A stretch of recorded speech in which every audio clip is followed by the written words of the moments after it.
গতকাল রাত ৮টায় কারেন্ট গেছে। আমি এখন যেখানে আছি, আমি আছি দুলাহাজারা, চকরিয়া, কক্সবাজার। তা এখন বাজে দিনের 1:30। এখন পর্যন্ত কারেন্ট আসার কোনো নাম নাই। একটা স্বাধীন সভ্য দেশে এতক্ষণ বিদ্যুৎ না থাকা, এটা কোন ধরনের সভ্যতার মধ্যে পড়ে, কোন ধরনের স্বাধীনতার মধ্যে পড়ে আমার জানা নেই।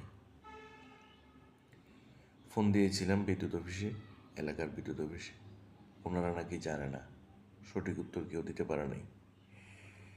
এখন কবে আসে তারও কোনো ঠিক নেই। এরকম এখানে প্রায় সময় হয়। এখন সামনে গরমকাল আসছে, যে আরও বেশি হবে। এখানে এমনও দেখেছি আমি যে টানা 4 দিন 5 দিন কারেন্ট ছিল না।